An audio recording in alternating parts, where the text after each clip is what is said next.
Flash o Ate Lablab. Breathe on me. Kapuha nga kanta ba? Di ba first ko lang is kanang breath yun sa Ginoo ang gihatag sa tuwa, di ba? So, more kami siya connected sa Ginoo, breath on me. Paminawon mo lang yung title, makadasig na. Kaya pag wala ka tagag breath sa Ginoo, muang samang ka, wala ka, di ba? Sandra gyapon ka or mad. Okay, sa ako ang title sa akong wali karon or short message is all about no perfect prayer. Kisa may magatuo diri nga, ang tanan pagampo is perfect di dapat. Dapat wala siya mali, dapat wala siya kulang. Dapat perfect din siya nga. Perfect yun. Diba tanan na pagampo diri kay kanang magtuo ta perfect na gid na siya. Diba? Pero kanang mga po, biskan pag dili na siya perfect, biskan pag dili siya kanang tumong sa imong ay kanang straight to the point nimo, kabalo na daan ang ginawa na sa imong ampo. There are some who feel awkward when they pray, as if God is or someone is judging their prayers. Sa mga tanak ko, niagi mo kita mga pagkabata diri wala man ta paggawa sa atong mama kay tiguang na ta diretso.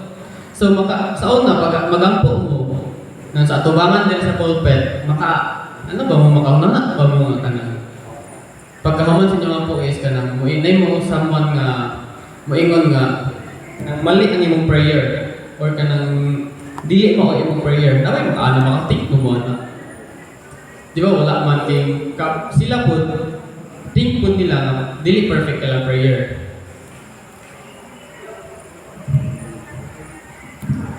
They believe in God, but they can't really visualize or feel connected to Him because they are not comfortable praying. Soon, they stop trying altogether and drift further and further away from the very one who gave His life to save them. Naman mo ilhan diri nga kanang nag-aakay. Kanang nag-ampo siya, sige siya gampo, dasig siya sa una.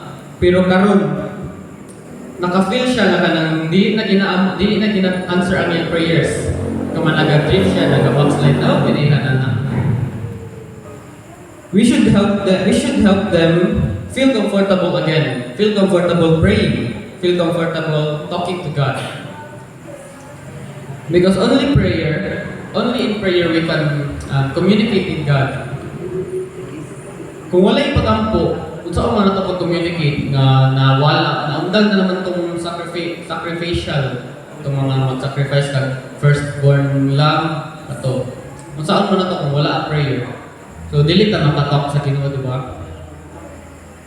We should sa tawa na kanang ato gyud dapat ipa-feel sa ilaha nga naa pa gyud ang Ginoo. They should just wait for the right time na matubag na sa Ginoo kay naman gina siya tama ang panahon. First din mo sa love life. Mag-wait lang yung tanay ihatag sa tuwa nga perfect person kanang pagtanaw sa Ginoo kay mao na gyud ang imuha. Okay, let's continue. The truth is, there is no such thing as perfect prayer.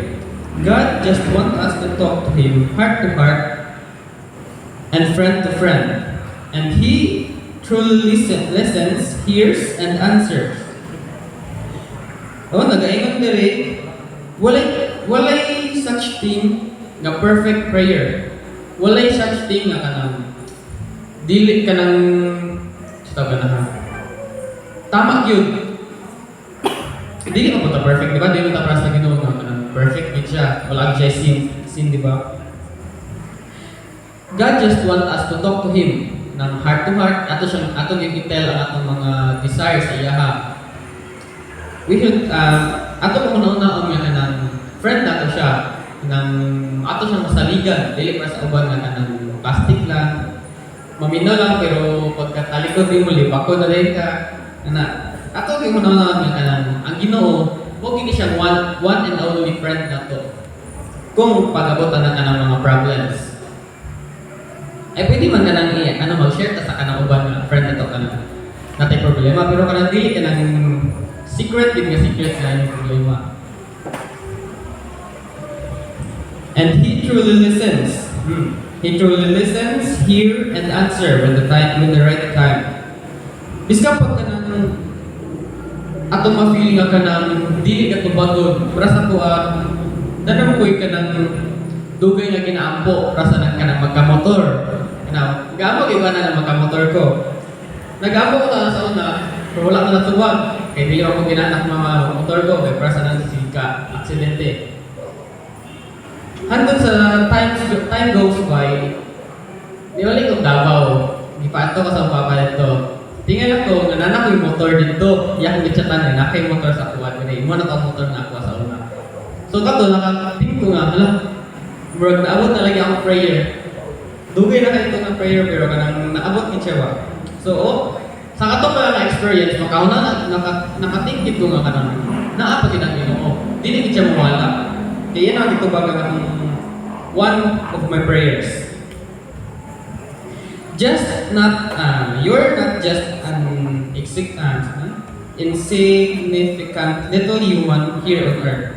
Your voice matters in heaven. When you call out to Jesus, He gives you His full attention. Dili lang na kanang small, dili lang murag amigas dili sa earth. Pag kanang di ba pag umaa ang amigas, ato siyang pakyun dito, atong sa tong dito, dili ta prasa na. Kung manawag ta sa Ginoo, iya ka tubago, dili ka niya tubago dito, pero maminaw siya kung yung pagpamati niya is okay siya nga prayer, okay siya nga desire mo, nighttime na yan ang ihatag. Pero pag ma-feel na siya na dili siya maayos sa iyo di na niya ihatag. He's not listening for perfect grammar, nor does He condemn you for stuttering or stumbling over your words. Dili na siya para sa itong mga teacher nga kanang kailangan yung perfect grammar kanang mga professor na to. Kaya ko na iniakit mga college diba dire. Nakatungod ko nga kanang ang uban sa itong mga professor is kanang kailangan perfect grammar din siya. Kailangan perfect din siya ng pagkahimo. Dili na siya para sa ang Ginoo dili para sa anak. Biska pag dili ka kabalo ng English, Filipino man kita, so dili kita kabalo kayo ng English. Dili kay perfect ang grammar. Paminawan na na siya sa Ginoo. Biska pag Bisaya, Tagalog, biska pag unsa na ang mga language. Basta dili grammar, okay yan. Ampo lang yapon. Lang kay sa point, matuwag ra lang yapon ang ampo. Biska pag nang magka-struggle tag dito, para sa pagkaroon, dili na ka siya malitok din kayo, di ba? Biska pag nang tremble ta sa mga word. Paminawan na siya sa Ginoo. He loves you with an everlasting love, and whatever you say is important to Him. So the next time you think that God doesn't hear you, or that your prayer do not go higher than your ceiling, you're just thinking it.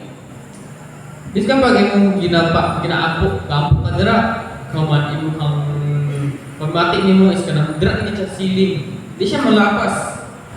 Imo ra na ginauna. Ang tanan nato pagampo, biska pag hinay kina siya, biska pag nara na siya sa tong heart, madunggan gyud na siya sa Ginoo. Kay mura man na siya kanang ghost mo. Para sa mga salina. Pero dili siya ghost na wagi. So the next time you think dili it not means na pag mali imong prayer, dili na siya paminawon sa Ginoo.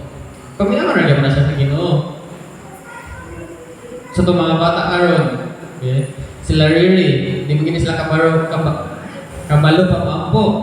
Pero kana ilang mga prayer, paminawon ra gyud na siya sa Ginoo. Jesus loves you and cares about every aspect of your life, and He wants to hear from you about your prayers. Ato kung ingon tong katong mga backslide na nga, ampo lang yung puta. Kay, biska pag hunahuna mo nga dili ka lang ka sa Ginoo. Love ra gyapon ka sa Ginoo. Bisan pag nakay nahimo nga dili maayo. Bisan pag nakay police record ra, pero sa Ginoo wala kay police record. Igo na sa book of life and book of death niya, no? Mura na nasa yaha, wala na mga police record, mga ano dira, etc. dira sa mga barangay, wala na. Pag na yung Bible text ring, gwapo ni siya basahon, or gwapo ni siya ihatag sa inyo ang mga kaila. Makita niyo siya sa Psalms 142 verse 1. About niya siya sa Maschil of David, a prayer when he was in the cave. Kung pagkabasa ka na, Psalms 142 verse 1. I cried into the Lord with my voice. With my voice into the Lord did I make my supplication. Huwag na pa ikay. Second, Jeremiah 33 verse 3. Call unto me and I will answer thee, and show thee great and mighty things which not know not. Gwapo ko na siyang Jeremiah 33. Call unto me. O katong Matthew 7:7. To ask and you shall be given. Gwapo ko na siya. O ano to? Kabalo ko nga sa tuwad din natin mga problems, di ba? Dili mo gina siya malikayan. Ato ra na siyang i-share sa Ginoo or share sa itong friends kay para mahawas-hawasan na siya gamay. Balag imong friends dili makatabang. Basta imo na share sa Ginoo. So we should just have faith in God. Pero sa kanang gasol, kinsa man ay gasol dire. Ang gasol, kusog na siya musiga pag puno pa, di ba? Pero pag wala na kayo ng sulod, di ba maghinay na siya. Press mo na siya sa gasol sa balay ng mga kahoy ang gamit. Gasulbong ang aso. Di ba? Gamit magiging kahoy sa una. Gasol, yung tawag. Gasulbong lang ang aso.